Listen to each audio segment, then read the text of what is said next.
Welcome back to Believe in Badgers on the Believe Network, presented by betonline.ag and Oakbridge Wealth Management. I'm Matt Perkins, joined as always by Badger legend, the Hebrew Hammer himself, Matt Bernstein. Bernie, how are we doing today? Dude, we're all right. The complete S show this weekend for football in my world. The Jets are embarrassing, so we don't need to even touch that. But the lot of craziness happening for the Badgers. They played tough, like we'll get into it. But dude, every day with you is a holiday on the podcast. But wow is all I can say is wow. Like literally, Matt Perkins, we were in 3 games this year to win against ranked opponents. We could have done it.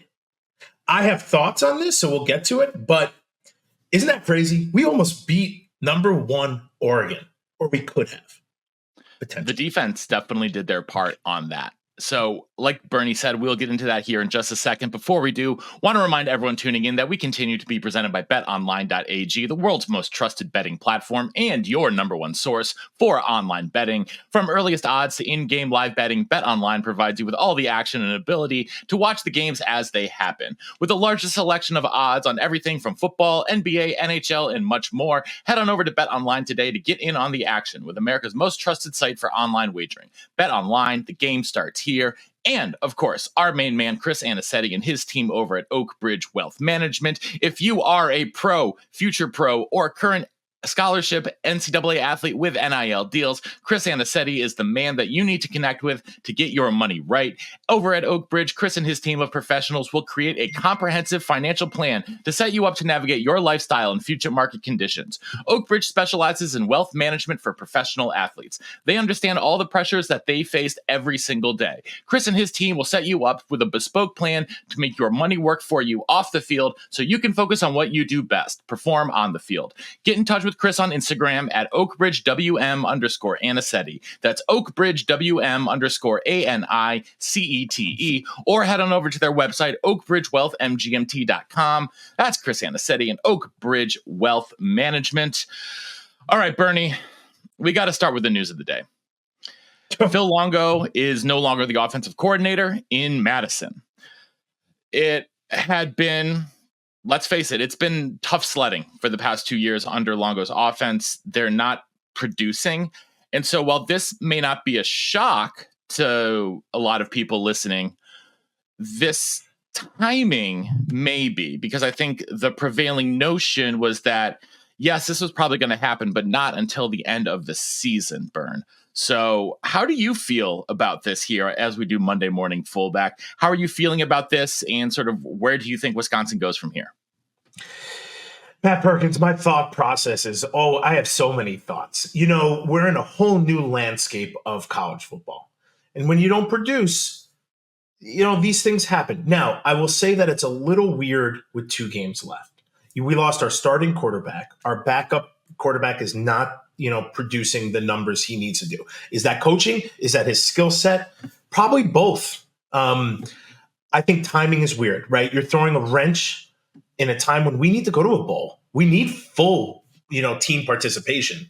So, to me, that's bizarre. I don't think, listen, this happened we're 1:00 on Eastern time on Monday.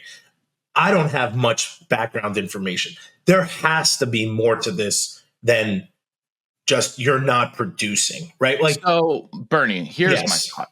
Hit me. I talked about this with John McNamara earlier today over on Badger Blitz TV. So go over and check that out. Highly recommend. There's a rule in the state of Wisconsin, or a law, I should say, in the state of Wisconsin, that jobs have to be posted for 2 weeks before they can be filled. Most other universities don't have that.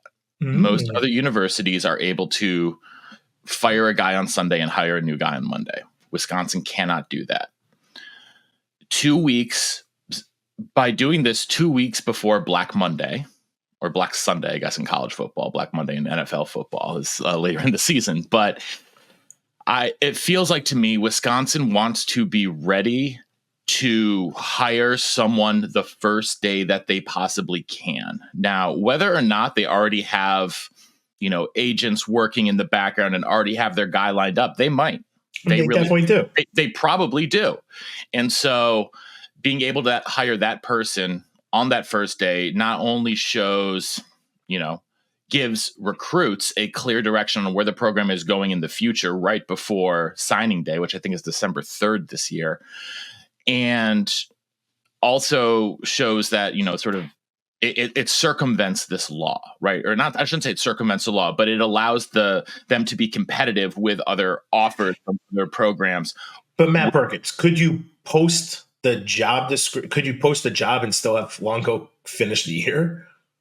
No? Okay. So then with that now new knowledge, then I don't think it's that weird. I just think it's weird. Yeah, I guess if you're setting yourself up and you're like, I'm sure there's background chatter. You're calling it's people. more than chatter. It's more than chatter. You're definitely trying to find the best person for your team. I mean, you're getting paid a ridiculous amount of money to produce. You're definitely doing that. So with that in mind, it makes a lot more sense now for the timing of it.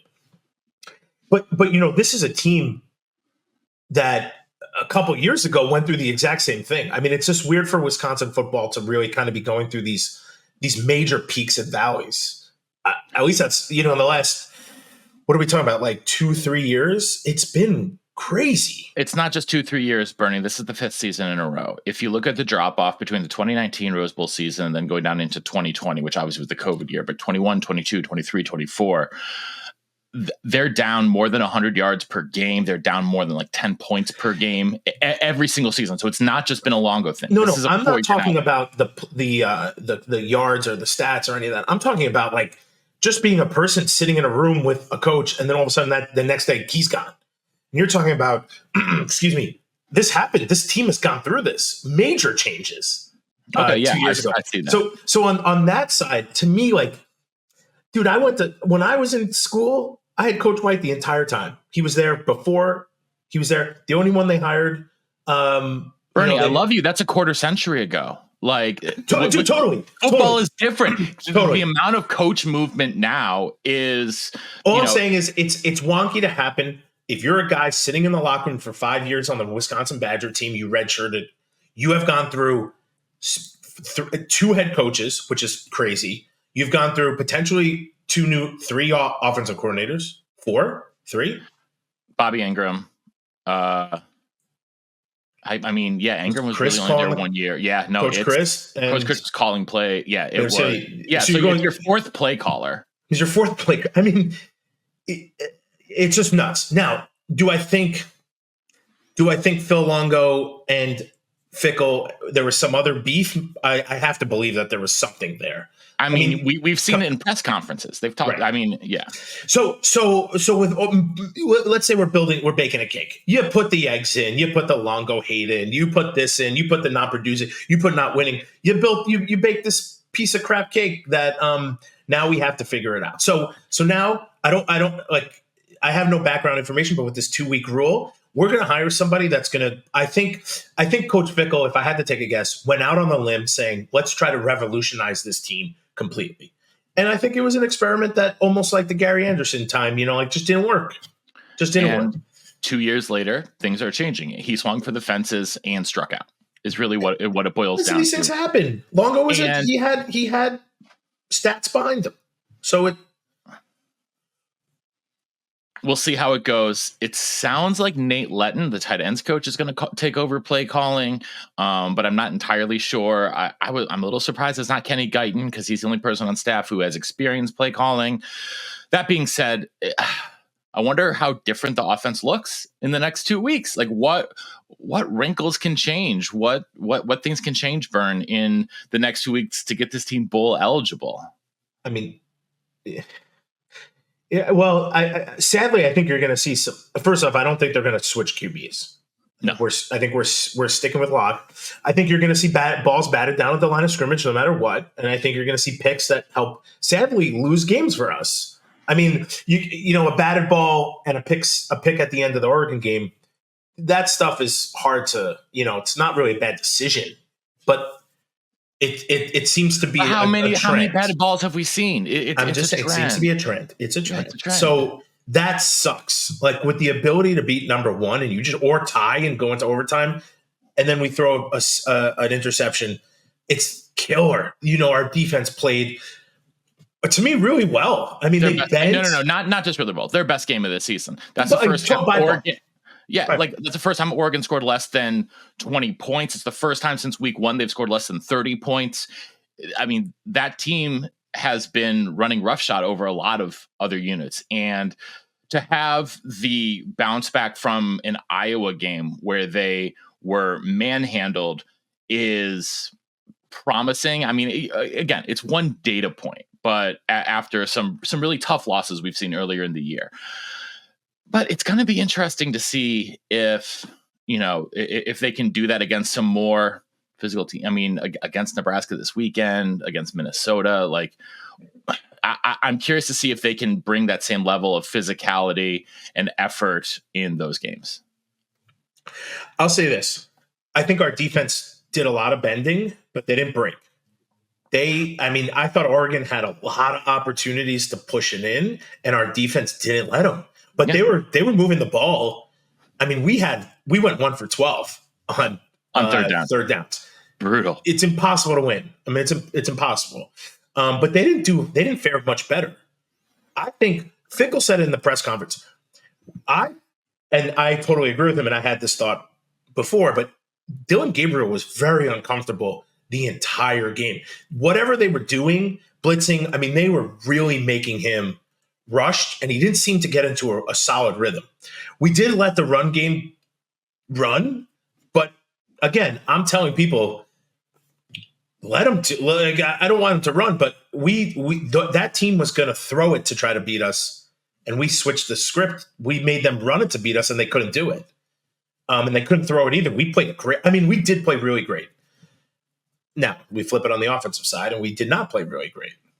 I mean, we can't get it together. And I want to say that maybe everything's different when with Tyler Van Dyke, but who knows? We can't keep going back to that. We can't keep going back to that. Let me give you my late night. I had a couple beers. I'm walking home from a friend's house. Thought process Michael. I'm on the phone with Michael Bennett, and here's what I was going to say. Fickell said it too in the press conference. He said we cannot find a way to get over these humps, these big teams. I don't know if they can do it, only because it's not so much of a team at this, like right now. Go back 20 years or whatever you said, Matt Perkins, go back a quarter century. But think about this. You had guys who played, you might have had fifth-year guys playing, fourth-year guys, third-year guys. You might have had a freshman or two, right? But you usually didn't. Think about when Ohio State #1 came in 2003. Half of that team have been starting for multiple years, playing Big Ten, been around each other, worked hard together, year in and year out. I would say most of those guys, I don't remember everyone, was at least on the team for 3 years. Maybe Booker Stanley wasn't. He might have been 2 years. Do you know what I'm saying?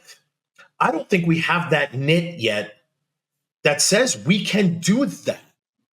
Because we're not a fourth quarter team. Even if you preach it to a bunch of guys who are just in the locker room together, it doesn't mean that they're this tight-knit group yet. And I think there is some of that, right? Dude, we knocked off Penn State the year after with a 400-pound halfback. But you have a guy like Clinkscale coming up to me and saying, "Yo, follow me." Now, I know when he says that, he's going to do his job. These are things, it's that tradition, it's that culture, it's that bond. And I told this to Michael Bennett, and he agreed. We just don't have that yet because we have guys coming in and going out, and maybe that's just the way of the world. But I don't think we're positioned to do it yet because we don't have the experience together doing it. I think the remedy to that is the recruiting, because it has been such a transfer heavy team that if you want to establish that culture, you have to have the guys that have been bought in from day one. Mm-hmm. And not to say that guys who were on the Chris Leonard era Badgers weren't bought into what Fickell was doing, or is doing, I should say. That being said, it's a different relationship when it's the guy who you've been talking to since you were 16, right? Instead of the guy you've been talking to since you were 21. And I think that, or at least I am hopeful that the last year's recruiting class, this incoming recruiting class, can build that culture that you're talking about, Bernie, because I think that is the one place that the Fickell tenure can still hang their hat on. Now, obviously, recruiting rankings are not everything. Mm-hmm. We've known this for as long as football has been around. Evaluating prospects has been around, and it is an inexact science at best. That being said, there is a high correlation between recruiting and success on the field in most instances. If the players that they have recruited and started to develop embrace that culture and produce on the field, obviously, like, this is a tautology, right? They produce on the field, they'll do well. But I think that embracing the culture and understanding it from day one will be useful for the program moving forward. I completely agree. Now, what I am pumped about is that we had 40 or 50 recruits there. Yeah, over 40. And you get to watch a tight game, not a blowout, a tight game at Camp Randall where nobody left until the end of the fourth quarter. Number one, that's baller to me. I mean, that's great. That's great for guys who the atmosphere was crazy. The atmosphere was crazy. And, the truth of the matter is that winning and losing at the game isn't the end of the world, right? Yeah, it would be nice if the Badgers won. But as a recruit, you see that atmosphere. You also say, hey, like, I can see myself stepping in there and making a difference. And this team's competing. And so that was a win from the weekend. All the things that I've heard from recruiting from the weekend say it went extremely well. Yes. For all around. So that is, I guess that's the good news to come out of all of this, right? Is that, there is still hope for the future. I know that a lot of people are like rejoicing at Longo because of the results, Longo leaving because of the results on the field. And that's very fair. And that's very fair. They haven't produced. But I also want to just like take a quick moment to say, like, Phil Longo is a profoundly good person. Totally. He's a kind man and someone who is generous with his time. And so I obviously hope that he like lands very well on his feet, whatever he chooses to do next. So, but he's been very good to us. He's been very good to a lot of people, and he is very fundamentally a very, very decent man. And so I know it's becoming, very murky when you have, we talk like you almost have two silos. You have production as a coach and stats, and that's one huge 50%. And the other is a human being who has a job, who has had a family, it's like all those things. And they don't mix anymore. Like they're not, that is died with Coach Christ hiring all the dudes, right? That's dead. Like if you don't produce, you might not have a job. It's a very volatile world. You get paid a lot of money, but it's a volatile world. I actually love Phil Longo as a person. I think he's fantastic. I wish him the best. I hope he goes somewhere and just dominates forever. But also he lost his number one QB who both seasons. However, you had a lot of guys leave last year who could have been backups this year. He stuck with Braden even through the struggles. But Miles Burkett is completing 55% of his passes at FCS Albany. Nick Evers is on and off the field. I don't think that there was I don't think the talent that left would have made any tangible difference. I'm not saying they would have. I'm just saying you guys, you have to take a lot of things into consideration now with coaching. It's keeping guys in the room. You got to recruit your dudes. Who knows? Nick Evers could have taken a huge step this year. Maybe he left, so maybe he went downhill. Like, look at all the guys who go to the Jets. They stink as quarterbacks. And then Geno Smith is one of the best quarterbacks in the league. Sam Darnold's having a nice little season. Sam Darnold's having a great season. Man, Zach Wilson, up to this point last year, is the most winningest quarterback. Isn't that pathetic? He had the most wins up until this point. Danny DeVito had 4-2, I think. Danny DeVito. If Danny DeVito was playing quarterback for the Giants, that is something I would absolutely tune in for. Otherwise, the Giants are usually not on my screen on a Sunday But you get what I'm saying, right? So, listen, I think we have, first off, I do want to say we're recruiting better than we've ever done. Correct. We have better talent on the field. I thought the coaching, well, maybe not yet. Okay, I think they were better than last year for sure. I think the coaching, but I think that's the nadir. I certainly hope it's the nadir. The defensive game plan against Oregon was great, actually. They had a corner blitz at the end of the game. Like, this dude stopped completely. Like, he had no idea what to do with himself. Yep. I love that. Do I think we've had great game plans the whole year? No. Look at so we also can't go up. We can't be up and down, ebbs and flow on defense.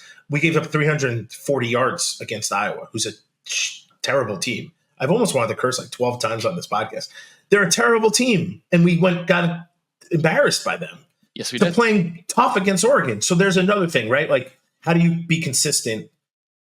And that's coaching to me. I mean, you got guys who are playing their best ever one game and playing their worst ever. Like, that to me, it's not consistent enough.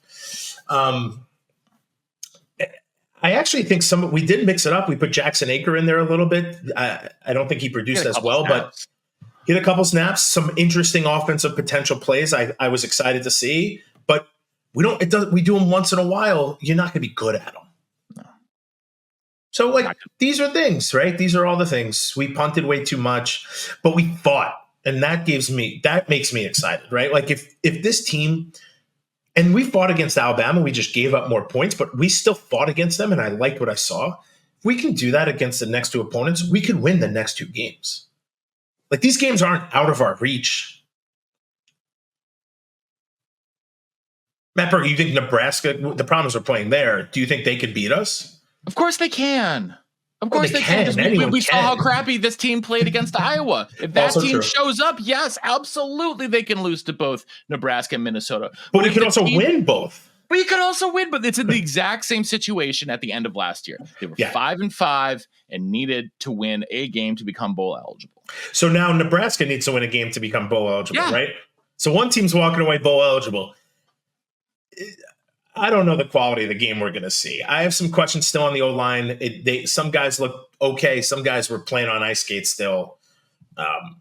Running game was, the running game. We couldn't throw that well. So it's, like, we're just all over the place. Matt Perkins, give me some things that you liked at least. Hanging out with you. Drinking a cold spotted cow at a tailgate. Yeah, these things are good. And the recruiting that Max Steinecker and Pat Lambert and that crew are doing. Listen, we won the basketball game. The basketball team won. That was fun. That was a big one. Had a live episode of the Money Down at the Nitty Gritty on Friday night. Yeah, that turned out really well. Our buddy Clint was there with Melvin and James, and it was a good time had by all. Listen, I think you're not. We're not in a place where we're losing fans, right? We're not the Jets. No, I mean, like, as bad as it sounds, firing Phil Longo re-engages the fans. I know. Sadly, it gets people back in the hopeful mindset of, like, we can turn this around. I don't think we're completely 180'd. I just think we need a little bit more help. Matt Perkins, if you had a wish list right now, to me it would be defensive line. I think O-line, QB, or QB O-line. QB, D-line are 1-2. I guess QB would be number one. That's our QB 1, D-line 2, and I think after that there's a pretty significant drop off in terms of positional need. I think that Bryson Green is going to graduate. Will Pauling, I would guess, is going to turn pro. I think he has 1 year of eligibility left, but I think he's graduating or graduated, and I'd be surprised if he comes back unless he gets a really bad grade in the pre-draft process. So I think wide receiver might be one that I would look at as well. I'm not as concerned about the offensive line. I think that the offensive line held up, relatively well against Oregon, and that they still have guys in the program who are potential future stars. I still love the upside of Kevin Haywood, the true freshman. I still think that Joe Brunner can be a really, really good guard. He's had some flashes of brilliance this year. Renfro has another year of eligibility. Like, I think that I'm not as concerned there. They're still not generating enough pass rush. I think you can never have enough pass rushers, outside linebackers, whatever you want to call them in this system. So I think for me, QB1, D-line 2, pass rusher 3. And that's what I'm interested to see what happens the next two games, because the offensive side of the balls could be. I don't think it could be worse than going 1-12 on third downs. A lot of 3 and outs. But I don't want to see it worse. I don't want to see 0-13 or 0-12. You know, maybe they'll get that. Maybe they'll get that new coach boost, that new coach bump. Who knows? We've seen it happen elsewhere, but it also could just completely fall apart. Either way, though, Bernie, you and I will be here watching the games and back to talk about it. No matter what happens, we appreciate everyone here tuning in to Believe in Badgers Monday Morning Fullback on the Believe Network, presented by BetOnline.ag and Oak Ridge Wealth Management. Thanks for tuning in, and until next time, on Wisconsin. On Wisconsin, baby.